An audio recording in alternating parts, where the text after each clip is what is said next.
Well, you know what it reminds me of? That time we were doing an Instagram Live, and one of the tips that we gave, it was an Instagram Live about, money and relationships. But one of the tips that we gave was to resist the urge to win every money argument. Yeah. And somebody DM'd us and was like, yeah, but how do you stop wanting to win? Do you remember what your response was? I do. And you were like floored and you thought I was being offensive, but I was being honest, right? Because I felt like if you were asking us that question, two people that you've never met, and you are genuinely, befuddled with how you resist this urge, I think I responded back with a question. It was like, why would you want to be in a relationship with someone that's comfortable losing all the time? Ooh. Welcome to the Rich and Regular podcast presented by Success, where we explore life at the intersection of money. I'm Kirsten. And I'm Julian. Today, we're talking about competition in relationships. Yes. I feel like I want to add in a boxer's ding, ding, ding. Right. A little bit of fight music. No, I've been looking forward to this conversation because I've been meaning to confront you about this. Wait a minute. Yeah, we've got a lot of things to talk about. And... surprise, this is an intervention because you are very, very competitive. No, I realize that is probably not the best way to kick off a conversation and certainly not the best way to kick off a podcast, but it's too late now. Yeah, you done brought the people in. Pick a side, listeners. Listen. Who you got? No, in all seriousness, I think competition within relationships is such an important topic of conversation. And I don't hear enough about it. It's certainly something that we experience on both sides, to be fair. I know for a fact other couples, and even if we're not talking about romantic relationships, I know that it exists and it impacts people's relationships and it has a direct impact on your money. And so we are really excited to talk about it. Yeah, I'm also intrigued by this topic because I do love to win, and it don't matter what it is. It could be the first person to take off at a green light. It could be, a free ticket on a scratch off. It could be a bingo game that, it's me against me. It don't matter. Like I love the feeling of winning. Yeah, you do. And there's probably like an entire like organization or club or something like that for people like you that, typical sales. People that came up in the sales environment. Champions. Oh, is that what you're called? Hall of Fame is where you can find us. Oh, wow. Wow, that's impressive. I'm kidding. No. Kind of. I love it. So let's dive right into it. I want to talk about a few ways, just right off the top, that competition reveals itself in relationships. And I think one of the obvious ones is in celebrations. You come from a long line of gift givers. Celebrating sisters. Yeah, you'll just celebrate the celebration and then compete about who had the best celebration. It is absolutely ridiculous. But I think in relationships, there oftentimes tends to be this competition, right? So like, let's say last year on our anniversary, we took a flight to Europe and we got the suite. And so this year it's like, oh man, we had a good year. It's got to be even bigger. If we went to Europe this year, last year, then this year we've got to go to space. The rover has landed and it's like, it is available. Mars is open for Let's business. Go. They are actually, true fact, they are designing a hotel. They are. I saw it. It looked like something straight out of Star Trek. Obviously, the views are incredible, but there are tons of jokes about parking. Ching. Oh, Lord. Where are you going to park? Okay, Dad. I'm just saying. Anyway, when we're talking about competition, I think that's just a big one, right? There's always this idea that you've got to one up and do bigger and better from the previous year. And obviously that has like a huge impact on your spending. Yeah. I don't necessarily have competition with gift giving. I think the biggest way that competition shows up for me is that I keep score all the time. Do you?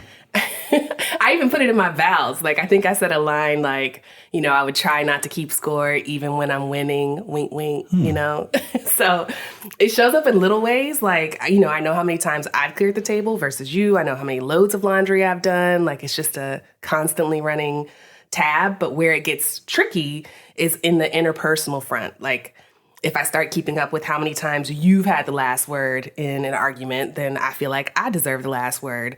Or if I know how many times you've splurged on something, then I feel like, I just keep adding that up. And it's like, you've splurged $642 worth in the last quarter, so I need to now splurge $712 worth. You have a problem. This is called, I've got to do some research. Because I'm good at math? Well, tell me, how many times have I cleared the table last month? How far back does your spreadsheet go? I wasn't tracking that last month. Oh, okay. Last month I had a different issue I was tracking. Oh, good. That's good to know. This is, I feel like the listeners are like, just shaking their heads. I know, and they hopefully are. Don't judge me. They're going to send me some care packages.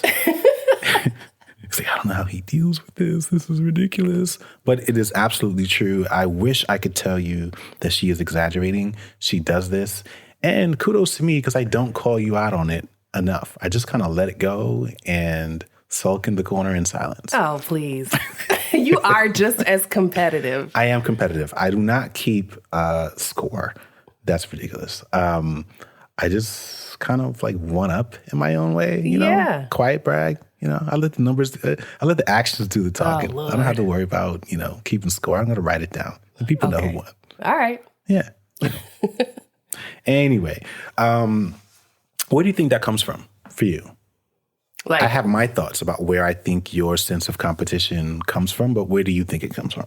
I mean, I think it's a tool for me. So like competition is a means to access my highest self or like improve my performance.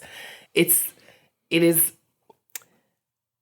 like, while I do track against you because we're around each other so much and I can see you, my favorite person to compete against is myself. Like, I am constantly tracking and monitoring my own progress. And the construct of competition is like what fuels that energy. Tell me more. I'm your counselor today. Tell me more. Like, do you think your father, because obviously he played a huge role in shaping who you are as a young woman, do you think, do you have memories of him, telling you or pushing you to be more competitive or to fight to win or to say, second place or first losers or whatever the saying is? No. I didn't really get that speech, but he did make it clear, like with extracurriculars, if my heart wasn't in it, like if he could tell I wasn't dedicated and like not really doing it to win or to at least get better, then we weren't going to do it. And so like something like, I remember I wanted to be a cheerleader and he was like, you are not going to enjoy being out there clapping and waving your hands. Like, I want to do it for a social reason. And he was like, no, like that's not the point. Like it's a competitive sport. It's not, So that there could be something to that. I could have some lingering daddy issues, which make me competitive. I also grew up with an older brother, so the testosterone was imbalanced. Well, I guess it was balanced because my mom was there. I don't know. Listen, I'm going to attribute it to you being a younger sister. I think that probably has a lot to do with it. You had a big brother. Yeah, you were the baby sister. You were probably just always wanting to compete or wanting to do things that he could do. You were also into sports and he was into sports. But you know what I mean? I think that probably has a little bit to do with it as well. That's a good point because when you are the baby or the second child, your parents tend to compare your milestones with your older brother or your older sibling. And so like, I know that I was walking at 10 months. I was reading at 3. I was, I was doing all these things that were like ahead of my brother, not because we were in competition, but just because every child develops differently. But the narrative is that like, you're really good at this. You're a fast learner. You're this, you're that. So yeah, that's probably something to do that. Yeah. Okay, Dr. Jew. Well, that's what I do, Since when? You're uncredentialed. No, one of those quiet, long-term, psychologists. I don't reveal it until it's time to record a podcast, and then I'll let you know that I've been tracking your progress. Congratulations for coming. Keeping score. Tracking emotional milestones. Oh, okay. Is what we like to call it. I can't be the only one that's pro-competition. Like, there's got to be. No, you're not. You're not.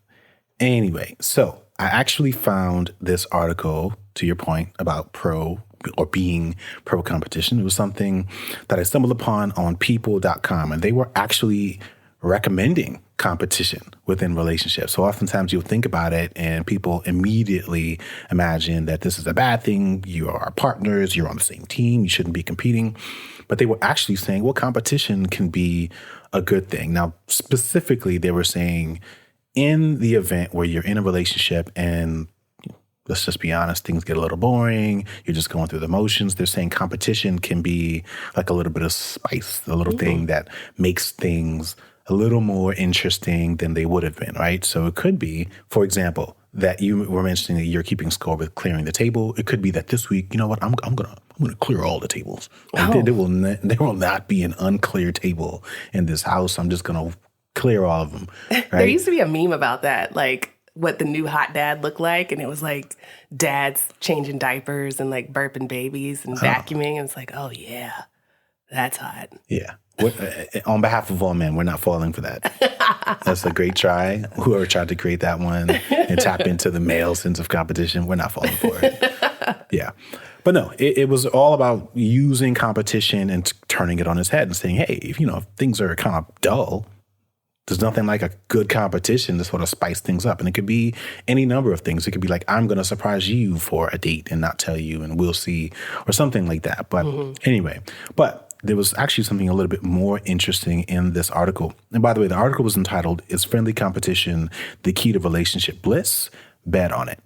Anyway, within that article, there was a quote and a reference to a 2018 Japanese study which compared couples in the U.S. and Japan. And what they found was Americans tend to focus on personal achievement and success. And as a result, they rate in higher levels of passion, which often reveals itself with like this deep competitive desire to favorably compare themselves to like possible romantic rivals, right? So basically what they're saying is Americans are far more individualistic, let's say, versus the Japanese. And as a result, when they get into these relationships, they get super passionate about wanting to compete and basically view everything, everyone, or they have a higher tendency, I should say, to view others as a bit of a threat. And as a result, they try to compete. So it was really, really interesting. To use an example, it could be that I knew before we met that you used to date a guy that drove a really nice car. And as a result, as soon as I learned that information, I have a sudden tendency to want to buy a nicer car than that guy had because clearly you like those things. I like men with nice cars. You like men with nice cars and, something like that, right? So we're just always, it's very Animal Planet. Yeah, I was just about to say that I think we see those same courting rituals and patterns in the animal kingdom all the time. Like there's a reason why male peacocks have like the elaborate feathers and chimpanzees like hit their chest. It's because one, animals don't have Tinder or thumbs, so they can't just like swipe through and find like a partner. They have to find creative ways to signal that they're the best choice, that someone should pick them. And it also makes me think of like this idea that people have a type or that they attract like the same type of person over and over again. Like traditionally, it used to be based on physical attributes. You like people that are tall, dark, and handsome, or you like, blonde or whatever. But I think in today's modern world, it can be more psychological or even material because so many people showcase their relationships online. It's very easy to see how someone was treated in their last relationship because there's like all these internet breadcrumbs and like you can just IG creep and understand like, what you're up against. I'm using air quotes. Wow. I've never thought about it. I've been off the shelf for a while, so I've not thought about how I might be able to leverage social media and readily available data to shape how I engage with people or women and money. And wow.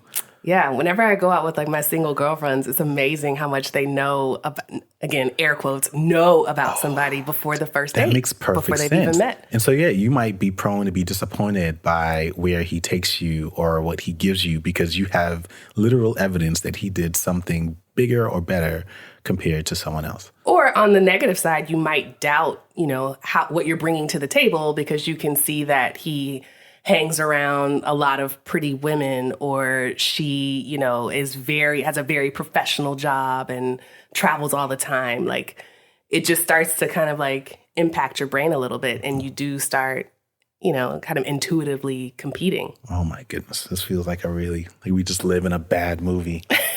The simulation. Yeah, exactly. It's like we're all dating in an episode of Black Mirror. Well, let's bring it back to money. So I think, we spoke about competition in relationships and, how it sort of reveals itself in terms of the type of people you pursue and how you pursue them. But I think the most common version of competition, and going back to in relationships, is around income. Right. So I know couples, right? So you've got two people, they've been in a relationship, maybe they work in the same field, but they 100% compete in terms of income. They want to know that one person earns significantly more, like they're winning or smarter or better. Yeah, I mean, it's baked right there in the English word for it, bread winner. Yeah. There it is. Yeah. It's such a fascinating term. We got to do some research on how it came up with bread, because I know it could be like cheese winner, cheddar winner. Cheese winner. Yeah. Anyway, I love that term and I hate that term because there's a gender dynamic to it as well that's baked into it. And there's this insinuation that the man is always going to be the breadwinner. But we know for a fact that, especially today, that is certainly not the case. More and more women are more educated, the more in the workforce, they're advancing in the workforce or becoming entrepreneurs. And those are the parts of money and the dynamic, or that intersection, when we talk about what we want to accomplish with this podcast. It's really exploring life right there, right in those different spots. It's like, how do those two things coexist? And I will also say, selfishly, from a Black perspective, because we've looked at some of the data, I don't have any of those points off the top of my head, but I know for a fact that there are really big disparities between Black women and other nationalities and other ethnicities in the U.S. in terms of the proportion of Black women and Black mothers that are breadwinners in their household, and the dynamic that has, or the impact on the dynamic that has within the household. Yeah, I mean, even outside of Black women, it's been a trend against millennials. It's a generational trend that millennial women are earning more or more likely to become breadwinners in their house. And there's been conflicting articles. Some articles say that millennial women are worried about it because it makes them less desirable and may emasculate the man in the relationship. And again, this data is based off of heteronormative relationships. It's not excluding that this dynamic doesn't exist in homosexual or other types of relationships. But yeah, there's a lot of data that just conflicts about this changing dynamic in society. Yeah, these are interesting times. Yeah. You know what I mean? And again, I'm just glad that more and more of these conversations are being had. I wish it were more prevalent so that we could actually explore these. I will say, in my personal experience, over the last 10 years, when I think about the relationships that I have with guys and I would say their general comfort levels, I think, whether it's by choice or, not, there are fewer and fewer men holding on to this sort of traditional gender norm, this idea that they are and should be the breadwinners. Would you agree or disagree? Yeah, I think today, if you have a woman in your life who has defied the odds and overcome the wage gap, you should definitely applaud her. But I understand why some men are kind of slow to come around. There's still a large narrative about being a provider of the house, and that provider is typically male. And I think there used to be a social signal of class or status associated with having a spouse that doesn't have to work. It's like the equivalent of peacock feathers. If you can say that either by choice or necessity that your spouse doesn't have to work and you're able to still support the family. And that typically translates to something positive. So I understand why, if you've been a beneficiary of that feeling, then you would be hesitant to let it go. It's interesting because income has always been an area that I was competitive about everywhere except for my romantic relationships. So in my peer groups, in the local market, at the company, I definitely wanted to be in the top quartile of earners. But in my relationships, I was pretty indifferent. Maybe because I didn't have to think about it. We talked about this we talked about this in episode 1 of Money on the Table in season 1. But I'd always dated wealthy's generous. well-off, high-earning men.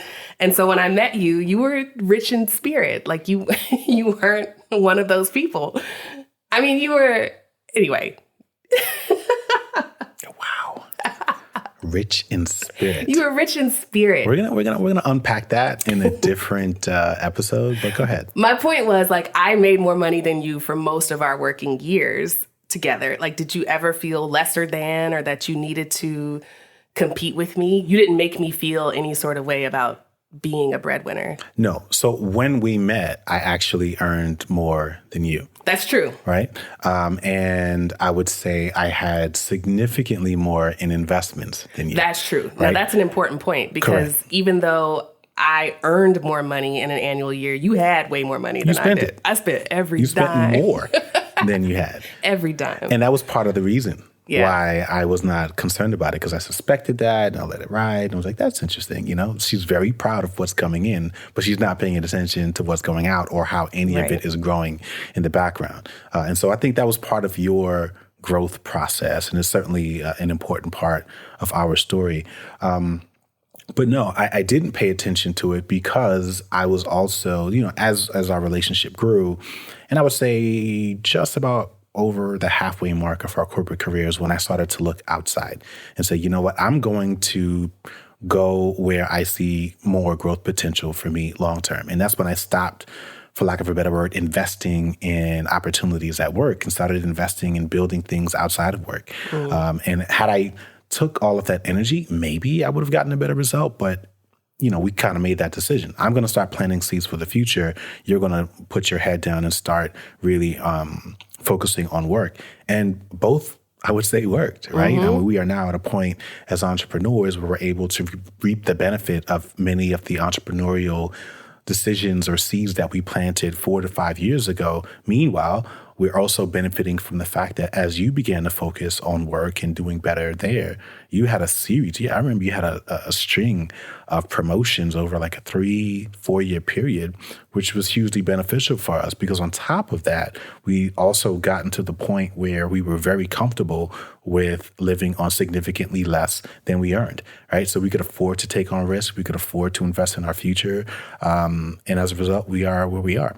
I remember when we made the decision to live off of one income and invest the other one, and I felt like my income became more important. There was a pressure there. And that's probably similar to the pressure that male breadwinners may feel if they're the sole provider for their families.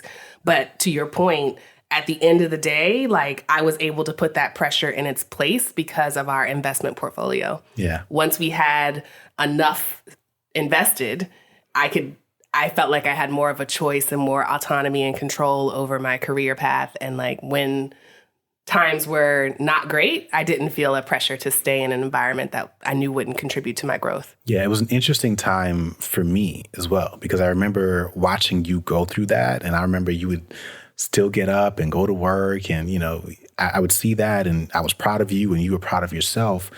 And there was a part of me that was motivated by giving you the comfort level to walk away from it. But I remember struggling with that because I knew that you were proud of the moment that you were in. So on one part, I wanted you to enjoy and to really soak it up. And I'm glad that you got that perspective and you were able to step outside of yourself and say, wow, this is probably the feeling that men go through, because you're absolutely right. There is a lot of pride in being able to know that because of the work that you do, you are enabling or allowing or able to just support your family and maybe an entrepreneurial endeavor and your savings, et cetera. But those are really interesting time period. But I'm really grateful for that observation. I want to go back to the study about Japanese versus Americans, because we know that this type or levels of competition don't just exist in romantic relationships. It also exists between parents and siblings, family and friends. And so I have a 2-part question for you. 1, have you experienced that? And 2, have you been able to manage your own competitive spirit without putting our relationship on the line? Yes, I've definitely experienced competition outside of, you know, our relationship with my brother or, you know, friends, colleagues who are doing incredible things with their lives. Like I've definitely felt that tinge of competitiveness in the back of my mind. And I think the way that I manage my competitive spirit is really trying not to separate the process from the outcome when it comes to competition. So I remind myself that the whole point of competition is that it's supposed to be something that leads to better and faster results. That's true for business. And for me, I think that's true for personal relationships. So I don't really take glory in winning if I didn't enjoy the process itself. Okay. Like, have you ever been to one of those games or watched like a little league game or a junior basketball game where the other team just gets like pummeled? Like, it takes away from the victory a bit because the other team was just at such a clear advantage. It wasn't really a competition, even though there was technically a winner. Yeah, I'm having flashbacks of being on the losing side of that. Yeah. When I was playing basketball growing up in New York, I remember there was this one team, and I played for the junior Knicks, and this one team, they came in, and I was like, there's no way these guys are our age. They were all taller, bigger, faster. Yeah. It was like Space Jam or something. Like it made absolutely no sense. Like these guys just dominated us. But in a more realistic example would be the dynamic of the relationship that I have with our son, right? So I don't believe, actually he has none of your competitive spirit whatsoever. But when he does get riled up and he wants to, be a big boy and we're competing, or he wants to show me how strong he is or something like that, obviously I can very easily, knock a ball out of his hand and crush his spirit. But there are other times where, you let him win a little bit or you let him make some progress, but you don't want to do it too much because you don't want him to feel like everything is easy and things will always come easily to him.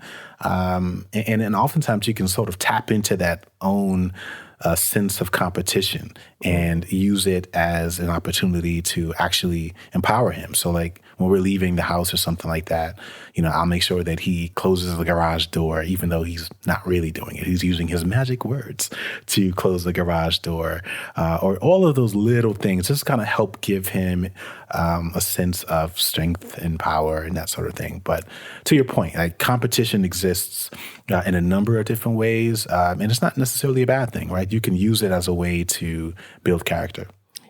I think the challenging part about relationships is that, in both of our examples, whether it's a sports team or you and a 4-year-old, those are very clear advantages. But in relationships, they're not as clear. There are kind of these underlying power dynamics that are below the surface. And when it comes to money, this is super important because of how much stigma is baked into being a breadwinner or even choosing to stay at home. These are typically personal choices, but they have like these external social implications that can negatively affect your relationship. So in my experience, I kind of treat it like athletes treat game film. You know how they go back and watch game film and they kind of learn where their competitors are vulnerable and see all the areas where they can improve. That's what I gained from journaling and mindfulness. It's going back and looking at the people that I'm quote unquote in competition with, either in my head or in real life, and seeing like, does this make sense? Are we even, at the same advantage level to be competing, or is this something that's in my head? Sounds like it's just in your head. Another reframe that I use to kind of control my competitive spirit but still allow me to compete is just reminding myself that some things are a team sport. It's not always me versus you or me versus someone else. Exactly. Sometimes it's us versus whatever we want to tackle. The team has a mission. Success is defined by the team goal. We both win or we both lose. And so that just kind of helps me kind of stay on track. I'm going to play this clip every single time I see you like keeping score in your head, just to remind you that, it's about us. It's about the team. Well, you know what it reminds me of? That time we were doing an Instagram Live, and one of the tips that we gave, it was an Instagram Live about, money and relationships. But one of the tips that we gave was to resist the urge to win every money argument. Yeah. And somebody DM'd us and was like, yeah, but how do you stop wanting to win? Do you remember what your response was? I do. And you were like floored and you thought I was being offensive, but I was being honest, right? Because I felt like if you were asking us that question, two people that you've never met, and you are genuinely, befuddled with how you resist this urge. I think I responded back with a question. It was like, why would you want to be in a relationship with someone that's comfortable losing all the time? Right? Like, why would you want to be with a loser? With a loser is what you said. Is that what I said? Yeah. Why would you want to be with a loser? That is probably a little offensive. But my point was, think about that, right? Because I understand the urge, right? You always want to win. You want to be the dominating person that wins every single argument. Okay, if you think that's okay, let me ask you a question. Why would you want to be with the person that is comfortable losing every single argument, right? So you've got to give a little bit. Or to your point, recognize that, hey, like the team, the unit is not winning if you're dominating every single conversation. Yes. That's a perfect transition to final thoughts. Final thoughts. Am I going first? No. Have you not been listening? No, I'm just kidding. I'm going to let you go first. Thank you. One of these days, I'm going to go first. Yeah, you are. Next episode, I got you. Okay. So my final thought is that I would argue the key to healthy competition is to make sure that you're actually playing the same game, like beyond just being on the same team. That sounds obvious, but I'm always surprised at how many people compete with others that are completely unaware that there's even a competition. So communication is key here, not in like the cliche surface level way. You really have to get into the cringy communication where you start to reveal your insecurities and the feeling you're chasing by trying to win. That sounds incredibly uncomfortable. Yes, it is. But that's where growth happens. Cringeworthy. Cringeworthy communication. Ooh. Yes. That sounds like a book that no one wants to read.